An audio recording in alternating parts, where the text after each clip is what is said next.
Okey, Assalamualaikum. Okey, baik. Apa yang saya nampak, kenyataan Datuk Marzuq itu jelas diputar belik, dimainkan naratif jahat oleh pihak kerajaan khususnya DAP apabila memetik langsung kenyataan YB Pengkan Cepa itu dengan menyamakan non-Muslim di Malaysia ini dengan Zionis Islamullah.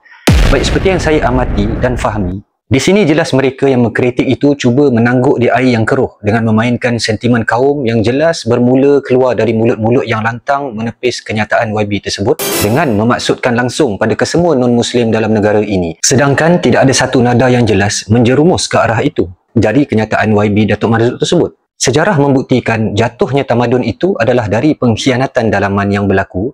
Sejarah juga menyebut kejatuhan empayar-empayar agung lama adalah juga hasil dari hilangnya tanah dan kuasa. Tanah adalah lambang kuasa bagi sesuatu kaum di sesuatu tempat. Justru apa yang diangkat oleh YB Datuk Marzuq tersebut adalah jelas tidak berniat buruk pada mana-mana kaum dalam negara ini, melainkan sebagai ingatan pada bangsa Melayu selaku tuan tanah dalam negara ini agar mengambil iktibar akan apa yang terjadi di Palestin.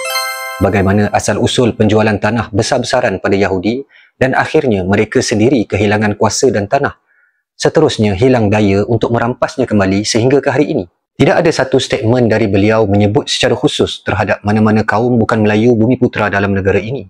Jika tuan-tuan amati betul-betul video itu, jelas yang beria-ia terasa sakit hati dan sebagainya adalah datang dari beberapa ahli parlimen DAP, juga tak terlepas dari seorang wakil rakyat Melayu dalam tu. Sengaja memanaskan isu ini dengan memainkan sentimen kaum secara jelas dan bersangka buruk dengan kenyataan Datuk Marzuq tersebut. Sedangkan kenyataan itu bersifat teguran dan nasihat pada bangsanya sendiri agar menjaga tanah ini yang diwariskan ini sebaik mungkin sebelum terlepas ke tangan yang lain.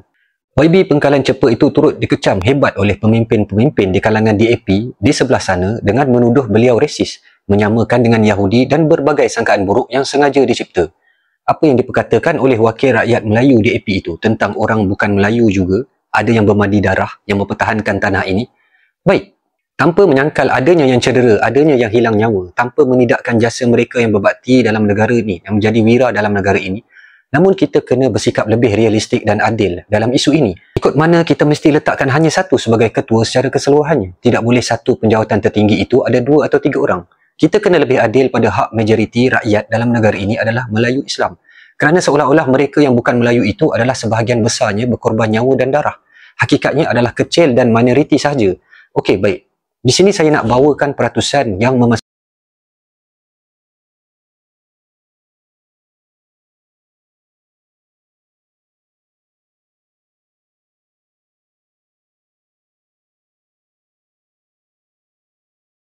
bidang keselamatan baik tentera ataupun polis yang jelas amat-amat tidak disambut dengan baik oleh sebilangan besar masyarakat bukan Melayu dalam negara ini. Baik, di sini juga saya nak selitkan sedikit tentang sejarah.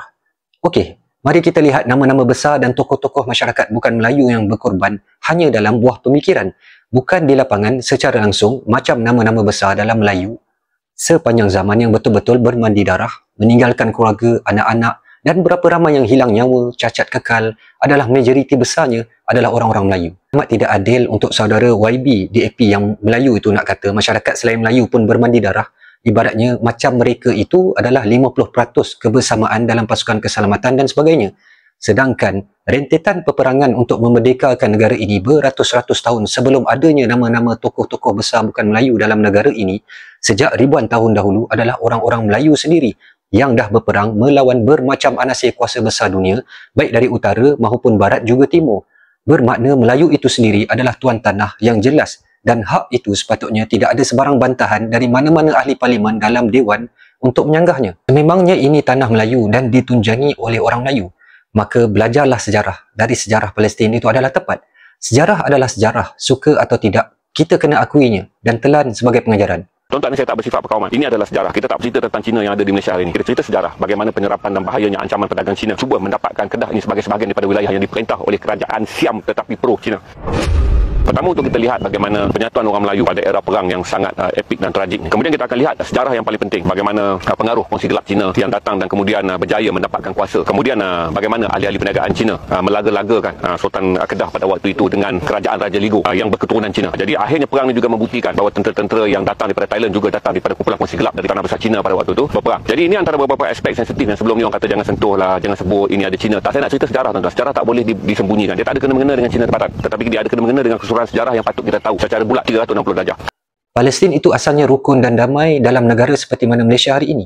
Akan tetapi datangnya Zionis pelarian perang dari merata sudut dunia yang datang memohon perlindungan, akhirnya bawa bersama niat yang tak baik pada tuan rumah.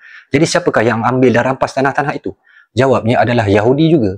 Walau mereka yang merampas itu datang dari luar, ianya juga sebangsa dan sekaum dengan Yahudi yang telah lama bertapak dalam Palestin itu sendiri.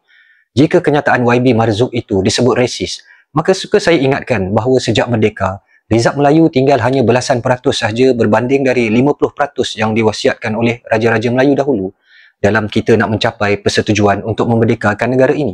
Saya ingatkan ekonomi Malaysia hari ini terutama di bandar-bandar besar dimonopoli oleh masyarakat Cina dan bukan Melayu. Suka saya ingatkan 10 orang terkaya Malaysia sehingga ke hari ini adalah majoritinya adalah bukan Melayu. Melayu itu pun telah dibahagikan hasil kekayaannya.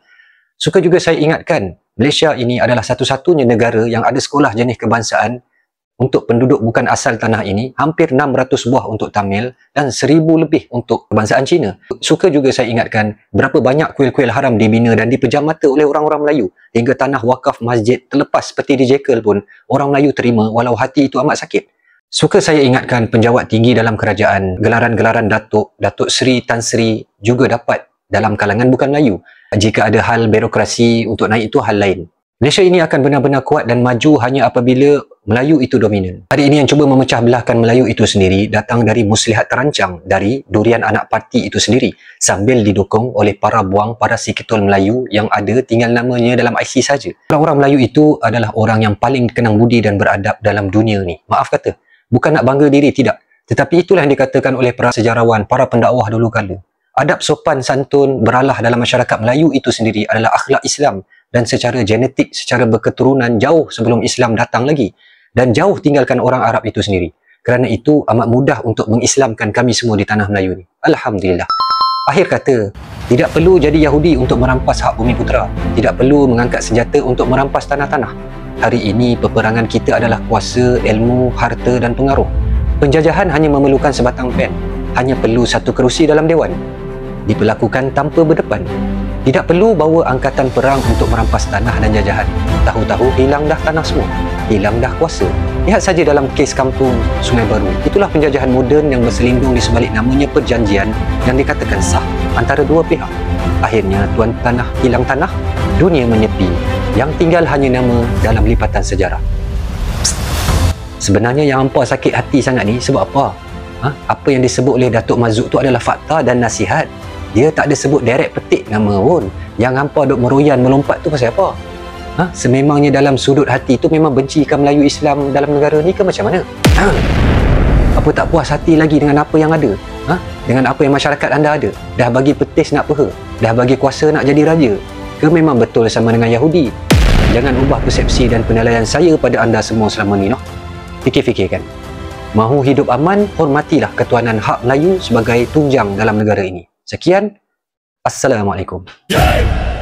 Shame on you. Shame.